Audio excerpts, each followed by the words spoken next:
Time is all we have. Time is life. Every minute that's given to us of time is a minute of life. My 22-year-old nephew was driving to run some errands, and he left my mom's house with his good friend and neighbor. He called my mother when he was on his way back home. He was maybe 45 minutes away. And he asked my mom what she wanted from the grocery store. And my mother said, stop by the bakery close to the house and bring bread. That was the last phone call he made. As he was coming, there was an individual who lost control of his vehicle, and he was on the second level of the interstate. That car jumped and fell on the highway exactly at the moment when my nephew was driving. That car killed both my nephew and his friend. We think we are going to do things, but we really don't know.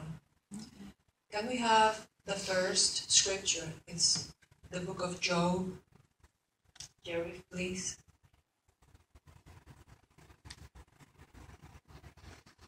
In the book of Job we read, a person's days are determined. You have decreed the number of his months and have set limits he cannot exceed. My mother was waiting for my nephew to come with the bread. He was only 22. He had plans, he had projects, he had his own business that he had started.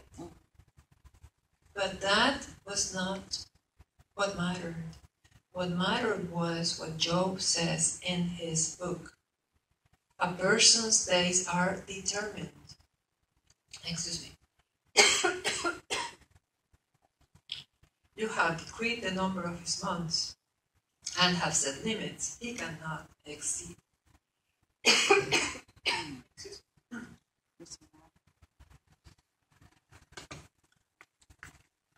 Who here, who in life can say how many days, how many months, how many years we have to live?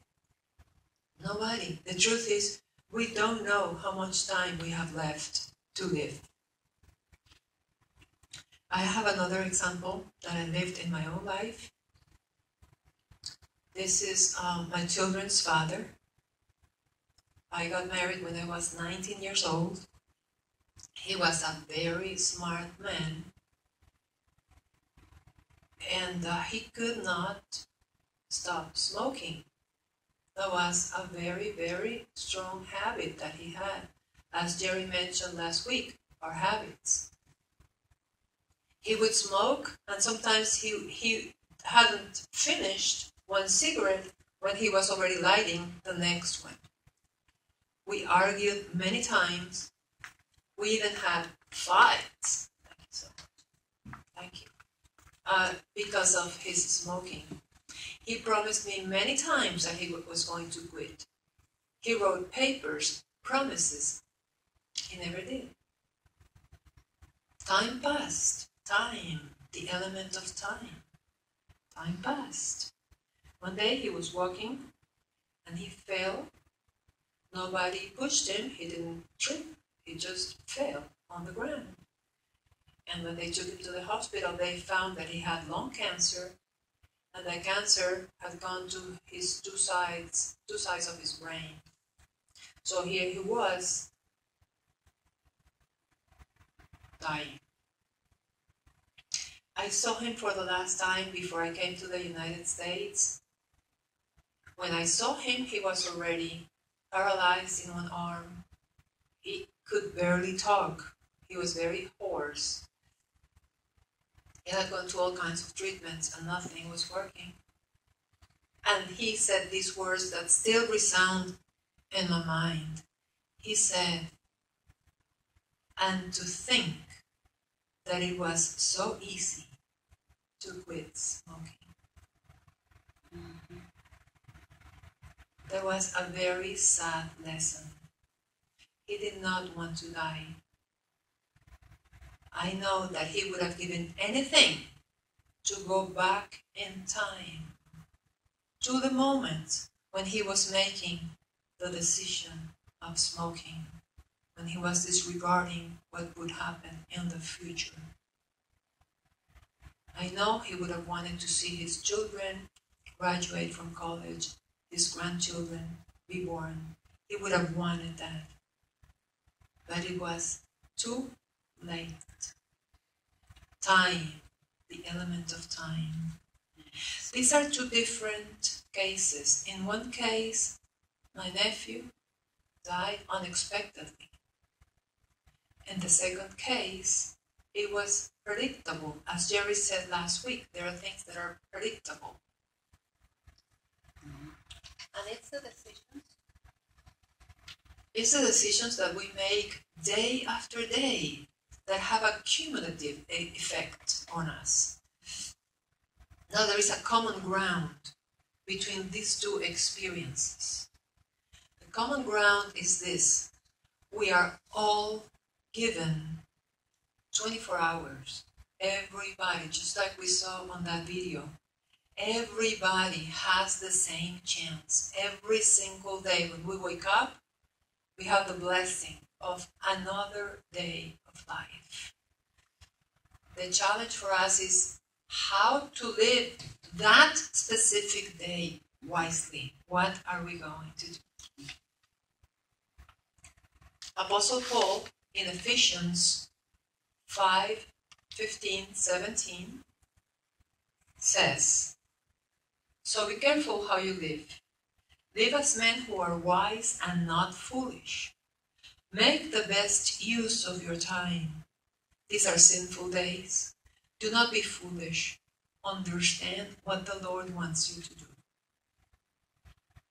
Very important. Make the best use of your time. He didn't even say make a good use of your time. He said the best. It's a profound advice. Make the best use of your time. And this brings us to the concept of time. Time, as we know it, in the consciousness level that we live in, only applies to us in this third dimension that we live in. Time doesn't apply to God. God is eternal. Eternal means no beginning, no end. Time is only for us humans. And it helps us because it is a measure, it is a tool that has been given to us to measure what we are doing with our life. We can look at the past, what we call past, present, future. We can look at the past and see what we did, what we failed to do. We can see our present circumstances and understand that this is the result of how we used our time in what we call the past. And we also know that whatever decisions we make today are going to affect what we call our future. So time is a tool that helps us measure our life and how we are walking in the path of uniting with God, which is our final destination. Time has some characteristics. The first characteristic is time is always moving forward. Tick, tick, tick, tick, tick. It's always moving forward. Time never stops. We cannot say right now, I'm going to stop time to do or not to do. We can't. It's passing, it's passing, it's passing. And once time is gone, it's gone. We can never recover that time. If we are given another opportunity, we can try to make things different.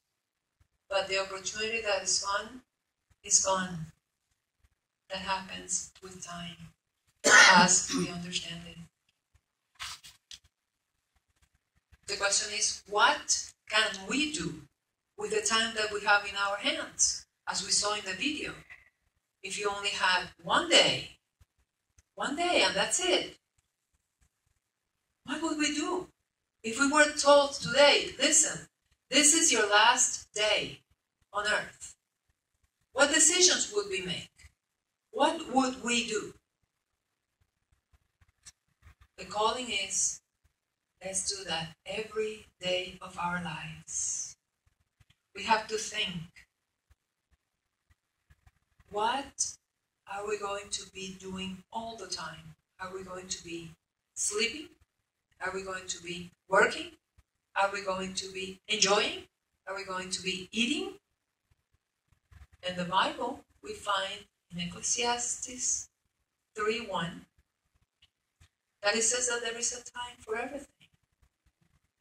There is a special time for everything. There is a time for everything that happens under heaven. We need time to eat, to nourish this physical body.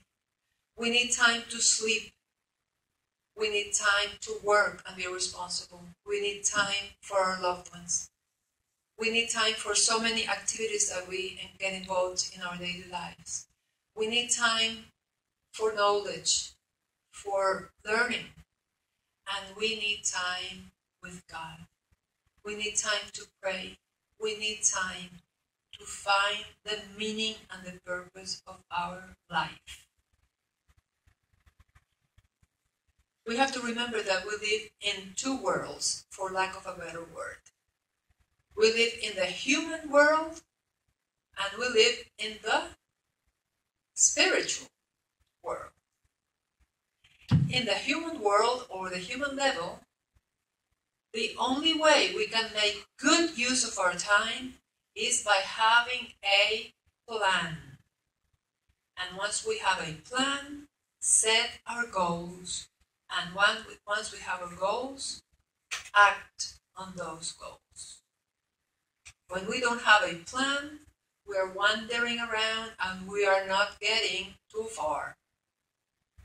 When we don't have a goal, specific goal that takes so many steps and has a deadline, then we're also wandering around. So at the human level, whatever it is that we want to accomplish, we need to have a plan and we need to have goals. And then have the action, the behavior that's required to achieve those goals. I'm going to give you an example. Let's say that I want to lose 30 pounds in 6 months. Well, now I have the what. The what is to lose weight. Then I have the time frame. I'm going to do that in 6 months. Then the how. How am I going to do that? I may say, well, I'm going to reduce my intake of sugars and carbs, and I'm going to walk 45 minutes every day. So in 6 months, I'm going to be losing 5 pounds every day. So in 6 months, I will have accomplished my goal. That's for my physical body. The why, of course, is I want to feel better. I want to be healthier. So you have the why, the what, the how, the when. You have all your elements. That's your human plan. That's my human plan. Let's say Monday comes and I see this delicious cake. Oh my God. I'm going to start tomorrow. So I go ahead and I take that cake. Or I say, well, I didn't eat my carbs today and sugars, but I'm not going to walk. I'm tired. Mm-hmm. Or I'm going to decide that I'm going to watch TV. I'm going to watch one of those movies where people are killing each other. When the day's over and I look in retrospective, I'm going to see what I did with my time. Did I make a good use of my time? Was that the best use of your time, my time, as Paul says? Was it? Therefore, in human terms, again, we have to have a plan, we have to have goals, specific goals, and we have to have action. And this applies to anything. If you want to have a career, if you want to have a promotion, if you want to have a business, whatever you want to accomplish in your life, we have to have those 3 steps. And then we go to the spiritual level, which is the most important. What can we do with our time depends on how we see ourselves, what we think is the purpose for which we are here. Once we have clarity on why we are here, then we will make the best use of our time. And we find this teaching in Jesus. Matthew, can you find it for us, Jerry, please? Matthew 6:33. But seek first his kingdom and his righteousness, and all these things will be given to you as well. That's the key. That's what we want. Jesus said it. Why are we here? Why are we alive? Why is it that God continues to give us 24 hours every single day? Linda, why are you here? Why am I here? Benedita, Jerry, John. Why are we here? Why were those 24 hours given to us again and again and again and again? Seek ye first the kingdom of God, and everything else will be given to you. That's why, that is the reason why we are here, for one and only one purpose. So that our soul recognizes, acknowledges the presence of God. That we open our hearts, so we allow the Spirit of God to live in us. Once that's done, we will see clearly. So how are we going to use our time? Well, I doubt that we're going to maybe waste time watching a movie where people are killing each other. Because our soul is going to be prompting us to do something that's edifying, that is good for our souls, that is good for others. Maybe reading the scriptures, maybe learning about something else, maybe reaching out to the one who's in need out there, the way that Jesus taught us. His commandment was, love God above everything and love your brother as I have loved you. That's why we are here. And he gave us the key on how to use our time. Once we find the purpose of our lives, we will be wise, as Paul says. Make the best use of our time. Let's read that scripture again, Jerry. Ephesians 5:15.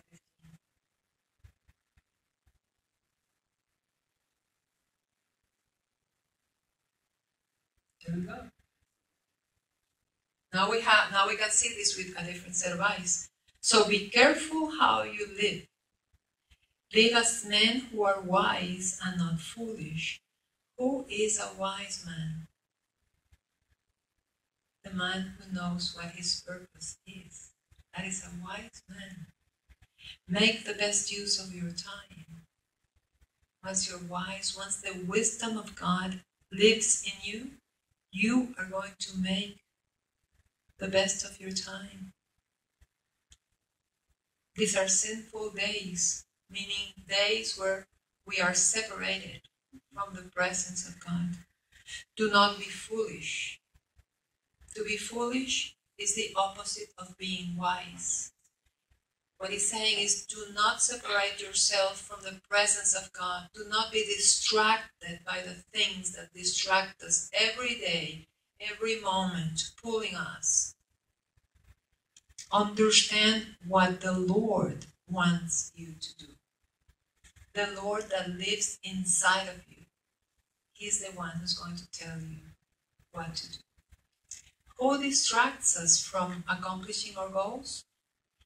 Well, there are many things that work as distractions. One is people. People distract us. Many times you have things that you have to do, you know you have to do them, and here comes somebody inviting you to do other things that may or may not be in alignment with what you want. I always remember one of my cousins. He wanted to get his college degree in engineering. But not only did he want to get his degree, earn his degree, he wanted to be one of the best ones in his class. And there was this big party in the family, and he decided to stay home studying. I think no less than 4 cousins came to him at different times. Come. He said, no, I can't. Well, what are they going to think about you? They're going to think that you don't love them. Yes, they know that I love them. And because they love me too, they will understand that this is my need right now. I need to study because I have a test tomorrow. Come, it's only for a few hours. Then you can come back and study. No, I'm going to come back tired, and I won't have the strength that I need and the energy to get this done. So he stayed, and he did that many times throughout his career. He accomplished his goal. He graduated as an engineer, and he was one of the best students in his class. Be mindful of people who have other interests. I'm not saying that they have bad intentions. It's just that if that is not in alignment with your goals, whether your human goals or your spiritual goal, be careful and hold your ground. The media can also be a great distraction. TV, internet, videos, YouTube, etc. And that's a double-edged sword, because that can be very distracting, but it can also be a great tool for our understanding and our spiritual growth. So depending on how you use it, that's how the effect that you're going to have.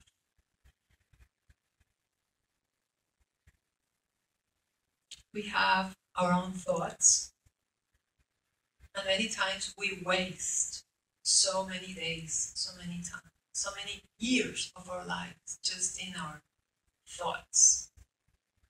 A friend of mine whom I loved called me this morning. She's in Venezuela.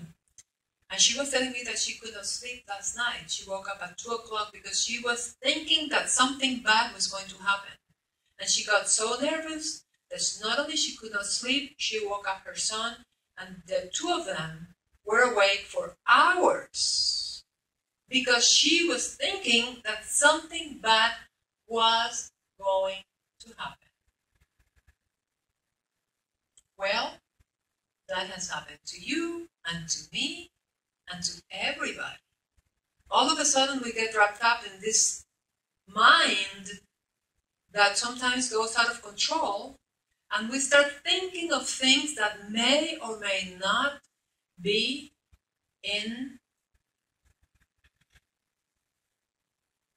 may or may not be reality. In her case, this was not real. Nothing was happening. Nothing had happened. It was just something that she was thinking and feeling.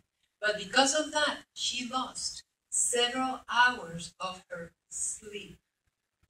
There is a time for everything. The time that she would have been sleeping and her son could have been sleeping, that time was wasted, spent worrying. And that has nothing to do with reality. Nothing was happening. But we all have been there. Many times I have been there. I have worried many times for things that never happened, anticipating a future that never came, in fear, in anxiety. Is that a wise use of our time? No. What is the answer there? What would you recommend to my friend? Pray, exactly. Pray. Get out of the human realm. Get out of the turmoil of our mind and our emotions. Let's go to where peace dwells. Let's enter the world of God. And there we're going to find all the answers. And that's going to be the real best use of our time. If we have only one day to live, what would we do? I have a suggestion that I am applying to myself as well.